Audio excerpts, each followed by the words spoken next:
Mr. Bwala, on this one, it does bring to mind some big question, isn't it? That there was there is going to be an investigation by a three-man panel to be headed by the vice president. But in other crimes, would such a body or such people be investigating a matter, or will have a prosecutorial body to do this kind of job? What do you think happens in other crimes?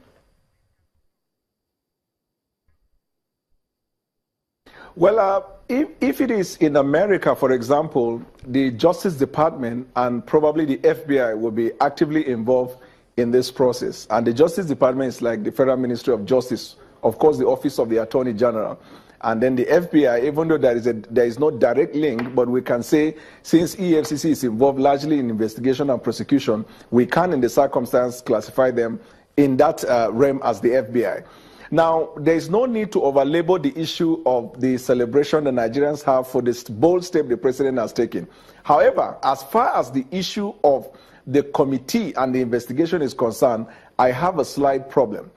I can understand that the president decided that the National Security Advisor, the Attorney General, together with the vice president to have that committee. I can understand the dimension, maybe because the DGNIA relates, of course, to national security, so therefore the need to have the National Security Advisor. And then the Secretary to the Government of the Federation relates to corruption, of course. They look at the Office of the Attorney General that spearheads, investigation and prosecution in the country. Now, but because the Office of the Attorney General had been involved in investigating this matter before, for which he has given his report, it will not be nice, it will not be necessary, and there is every tendency that the outcome may not be palatable because he has been involved and he has cleared him. Now, people have used the word cleared. I do not think he actually cleared him. He merely said the Senate did not give him a fair hearing.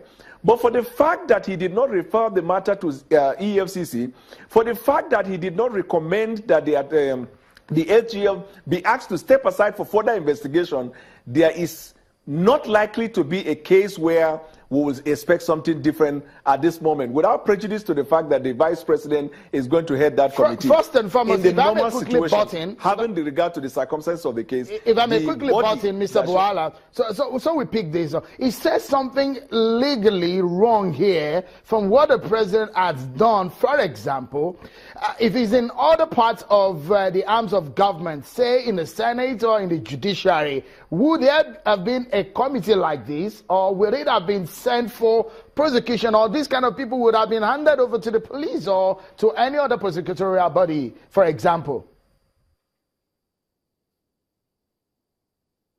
In my opinion, that decision by the president to rather refer him to a committee than to hand him over to the law enforcement agency is not legal, it's not morally right.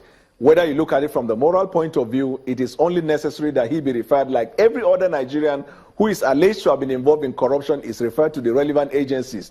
And then whether you're looking at it legally, because legally, the established body that should investigate and prosecute are the law enforcement agencies of the government, the Office of the Attorney General, and then constitutionally, the Senate also, through their congressional committee, have powers to investigate. And in this case, there has been an investigation, even though the report submitted is a preliminary report. But that report, in my opinion, is a prima facie proof that this matter should be forthwith referred to the Economic and Financial Crimes Commission, because it is an allegation of crime. It is not just misconduct administratively. So the proper thing to do at this point is not to set up a committee, but to refer the matter to the Economic and Financial Crimes Commission to further investigate the matter. And if crime is inferred, then he can be, prosecuted. Let me allow Mr. Talk here to weigh in now. Some people, you've seen a lot of comments. Some are saying that, look, it's just a means of a cover-up to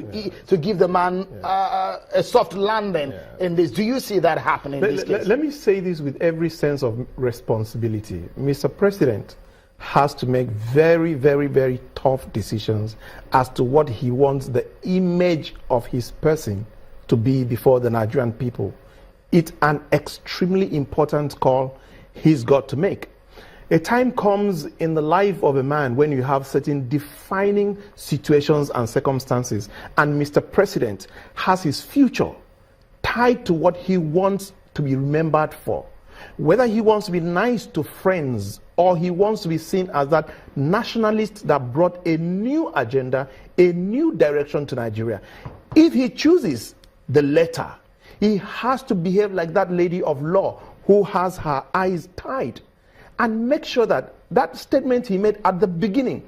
You see, two presidents have made certain statements that were extremely important, and we let it drop. The first president that made a statement that was very fundamental was Chief Obasanjo. He said, when he came, he said, it will not be business as usual. We let it drop.